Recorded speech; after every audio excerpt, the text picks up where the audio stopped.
Hi friends, welcome back. भाई S-350 defence system खरीदने जा रहा है कौन? चलो देखते हैं, हमारे देखिए। पास 400 है। चलिए चलो वीडियो शुरू करते हैं। वीडियो शुरू करने से पहले अगर आप चैनल पर नए हो और आपने अभी तक सब्सक्राइब नहीं किया तो जल्दी से पहले सब्सक्राइब के बटन और बेल आइकन को क्लिक कर लो ताकि आपको हमारे सारे न्यू वीडियोस के नोटिफिकेशन मिल जाए जैसे हम अपलोड करें। अगर आपको वीडियो पसंद आता है प्लीज लाइक एंड शेयर। चलिए शुरू करते हैं। से 1.5 साल पहले खबर आई थी कि पाकिस्तान रूस से S-400A डिफेंस सिस्टम, जी हाँ वही ADS जो कि भारत ने रूस से खरीदा है, जिसके लिए हमने करीबन $5 बिलियन की मोटी रकम चुकाई है रूस को, वही S-400 पाकिस्तान खरीदना चाहता है। लेकिन उस समय रूस ने पाकिस्तान की इस रिक्वेस्ट को डिनाई कर दिया था। इसके पीछे भारत का हाथ बताया जाता है कि भारत ने कहा था रूस को कि आप पहले ही चीन को S-400 दे चुके हो, जिससे कि हमने आपसे जो S-400 खरीदा है उसका एडवांटेज चीन के खिलाफ पहले ही खत्म हो चुका है। अगर आप पाकिस्तान को भी बेच दोगे तो फिर आपके ये महंगे हथियार खरीदने का हमें फायदा क्या? लिटरली हमने उस समय ये दुनिया का सबसे महंगा हथियार खरीदा था। आज की तारीख में भी S-400 से महंगा हथियार इस धरती पर कोई भी नहीं है। अब आप सोचिए कि ये महंगे हाथी खरीदने का फायदा क्या होगा अगर चीन पाकिस्तान के पास भी S-400 आ जाए। इसलिए रूस उस समय बात मान गया और पाकिस्तान की इस रिक्वेस्ट को डिनाई कर दिया। लेकिन आज जो खबर आई पाकिस्तान पे कैसे करेगा? ज्यादा कंसर्निंग है हमारे लिए। दरअसल हुआ ये कि अब से कुछ ही महीने पहले रूस के जो डिप्टी प्राइम मिनिस्टर हैं वो पाकिस्तान के दौरे पर गए थे और उसी समय पाकिस्तान ने एक सीक्रेट मीटिंग करी थी जिसमें पाकिस्तान ने रूस से कई हथियारों की मांग करी थी। उस समय इन हथियारों की लिस्ट बाहर नहीं आई थी, लेकिन अब यह लिस्ट आ चुकी है। और जैसा कि आप स्क्रीन पर देख सकते हैं, रिपोर्ट आई है कि पाकिस्तान ने रूस से S-350A डिफेंस सिस्टम खरीदने की यहाँ पर डिमांड कर दी है और इसको डिमांड की है, पैसा है। खुफिया बातचीत भी जारी हो चुकी है कि पाकिस्तान को ये मिलेगा या नहीं मिलेगा, रूस इसे बेचेगा नहीं बेचेगा, वो तो हम बाद में बात करेंगे। पहले ये देख लीजिए कि ये S-350 की बला है क्या। तो देखिए, S-400 जो भारत ने खरीदा है ना, उससे पहले था S-300 से पहले था S-200 और उससे पहले शुरुआत हुई थी S-100 से। 350 कहां से आया? S-100 था वो फर्स्ट जनरेशन का एयर डिफेंस सिस्टम था, 200 सेकंड जनरेशन का, S-300 तीसरी और S-400 चौथी दोनों के बीच का डिफेंस सिस्टम है। और जैसे जैसे इनकी पीढ़ियां यानी कि जनरेशन बढ़ती जाती है वैसे ही ये और एडवांस होते जाते हैं। तो खैर, रूस ने S-300 और S-400 के बीच में एक और एयर डिफेंस सिस्टम बनाया था जिसका नाम था S-350। इसका पूरा नाम था S-350 वित्याज। और इस एयर डिफेंस सिस्टम की खासियत ये थी कि जो पुराना S-300 था उससे ये ज्यादा एडवांस और ज्यादा ताकतवर था, लेकिन S-400 से थोड़ा सा कम ताकतवर था। यानी कि 300 और 400 के बीच का ये एयर डिफेंस सिस्टम है और इसे एक मीडियम रेंज का एयर डिफेंस सिस्टम माना जाता है। उदाहरण के लिए भारत के पास जो S-400 है उसकी रेंज 350 से 400 किलोमीटर है। जो टारगेट रेंज की बात कर रहा हूं मैं, ट्रैकिंग नहीं, टारगेट रेंज। वहीं जो S-300 है उसकी रेंज भी 150 के आसपास है। इसकी रेंज बताया जाता है 150 से 200 के बीच है। और इसी एयर डिफेंस सिस्टम को अब पाकिस्तान रूस से मांग रहा है। और आपको बता दो, ये अच्छा खासा एयर डिफेंस सिस्टम है और इसे दुनिया के कई देश इस्तेमाल करते हैं। एक तो रूस खुद, इसके अलावा सीरिया की सेना इस्तेमाल करती है इसे, यूक्रेन भी इस्तेमाल करता था एक पॉइंट तक। इतना ही नहीं, आर्मेनिया और अजरबैजान की सेनाएं भी इसे ऑपरेट करती हैं। दोनों ऑपरेट करती हैं, इसका इस्तेमाल करते हैं और इसकी परफॉर्मेंस भी ठीक ठाक है। कहोगे कि चलो कोई बात नहीं, अगर पाकिस्तान को दे भी देता है रूस S-350 तो फिर भी हमारे जो S-400 है उससे तो कमजोरी होगा ना। स्लाइट है। बात आप समझने की कोशिश कीजिए, हमें S-400 ही क्यों चाहिए था? क्योंकि हमें ऐसा एयर डिफेंस सिस्टम चाहिए जो हम कश्मीर में तैनात करें और उसकी रेंज इतनी हो कि वो पाकिस्तान की वायुसेना और चीन की वायुसेना दोनों को एक साथ काउंटर कर सके। लेकिन पाकिस्तान को ऐसे कोई long range air defence system की जरूरत नहीं है। इन्हें एक मीडियम रेंज का एयर डिफेंस सिस्टम चाहिए जिसकी रेंज 150 किलोमीटर के आसपास हो, जिसकी मदद से जो भारत के फॉरवर्ड बेस है पाकिस्तान की सीमा के पास, उन्हें अच्छे से टैकल किया जा सके।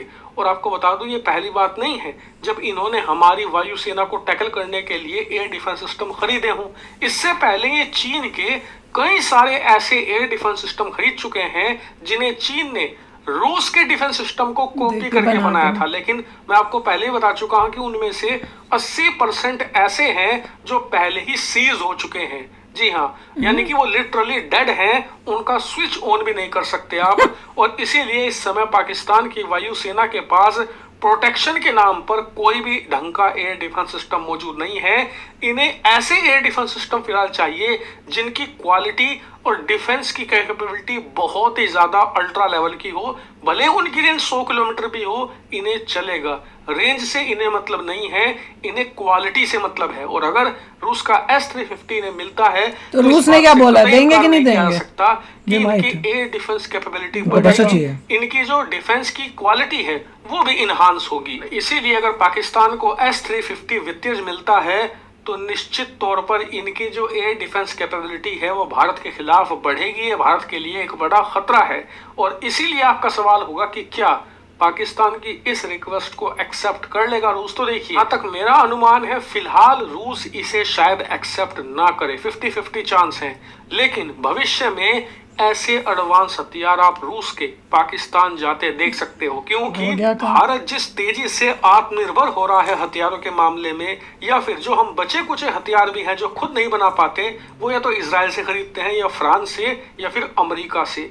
रूस को हथियारों के हम बहुत ही कम ऑर्डर दे रहे हैं, खास करके 2018 के बाद तो लगभग ना के बराबर ऑर्डर हमने उन्हें दिए हैं। इसीलिए उनका जो डिफेंस एक्सपोर्ट कम हो रहा है उसे वो कहीं ना कहीं तो कंपनसेट करेंगे ही। और अगर आपको लगता है कि रूस ऐसा नहीं करेगा, हमारे दुश्मनों को हथियार नहीं बेचेगा, तो जरा एक बार रूस की जो हथियार एक्सपोर्ट लिस्ट है ना, उसमें चीन का स्थान आप देखना, आपको बहुत कुछ पता लगेगा कि चीन को कितने एडवांस हथियार पहले से ही सप्लाई करता आया है रूस।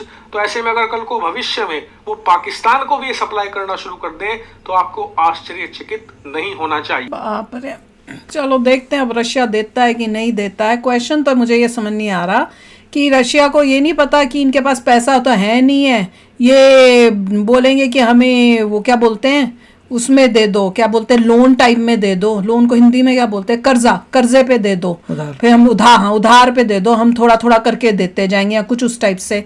तो इनको पता नहीं है कि ऐसे देशों से तो तुम्हें बिजनेस करना ही नहीं चाहिए, जो तुमको पता है कि तुम्हारा माल भी ले लेंगे और पैसा भी नहीं देंगे। और दूसरी बात कि अगर पाकिस्तान इस टाइप की डील कर रहा है और ऐसे महंगे हथियार ले रहा है तो इंडिया को मेक श्योर करना चाहिए कि ये बात बहुत जोर और शोर से IMF और जहां जहां ये पाकिस्तान जाता है लोन के लिए उनके सामने करके मेक श्योर करें, इंडिया को मेक श्योर करना चाहिए कि उन जगहों से इनको लोन बंद हो जाए। ये बहुत इंपॉर्टेंट है। और अगर हम ये नई स्टेप्स लेंगे तो फिर भैया हमारी एक तरफ से बहुत ही हमारी स्टुपिडिटी हो जाएगी कि अब हमें प्रूफ मिल रहा है कि इनके पास पैसा ये खर्च इस पे कर रहे हैं, तो किस बात का IMF से या दूसरी जगहों से लोन देना बनता है। तो उस चीज को पकड़ के इनकी जो कहते हैं ना टाइट करनी चाहिए रस्सी पाकिस्तान की, ताकि ये भी इनको पता चले कि ये नहीं कि हम वहां से लोन मांगते रहें और उसके बाद हम यहाँ से जो है इतने महंगे महंगे हथियार भी लेते रहे उन पैसों से। तो वो बहुत इंपॉर्टेंट है। एक हमें ये चाल चलनी चाहिए ताकि इनका जो ओवर स्मार्टनेस ऑफ पाकिस्तान है ना, वही जैसे पाकिस्तानी रिएक्शन चैनल्स ओहो करके इंडिया से व्यूज लेके पैसा इतना कमा रहे हैं, यही पैसा मिल जाएगा, मिलेगा। देखना रशिया करेगा धीरे धीरे, रशिया और इंडिया में डिस्टेंस अपनी होने वाली है, अपनी जो है R&D इंक्रीज करनी पड़ेगी, वही तो कर रहे हैं पड़ेंगे, वरना बड़ा मुश्किल हो जाएगा बाद में। वही इसलिए हम कर रहे हैं, इसका हमें भी पता है। और जैसे बता रहे हैं कि हमने कम कर दिया रशिया से लेना, तो रशिया को भी दिख रहा है कि भैया मेरी दुकान यहाँ से बंद हो रही है, तो वो फिर अपने फायदे के लिए करेगा। चाइना को देता ही था ना, तो वो पाकिस्तान को भी देगा। तो चलो यार, आप भी शेयर करना अपने थॉट्स। चलते हैं, मिलेंगे नेक्स्ट वीडियो में बहुत ही जल्द। Till then take care and bye bye. तो अगर आप मेरे इस चैनल पे नए हो तो जल्दी से सब्सक्राइब के बटन को हिट करो और बेल आइकन को क्लिक करो, ताकि आपको मेरा जब नया वीडियो मैं लगाऊं आपको उसके बारे में जल्दी से पता चल जाए।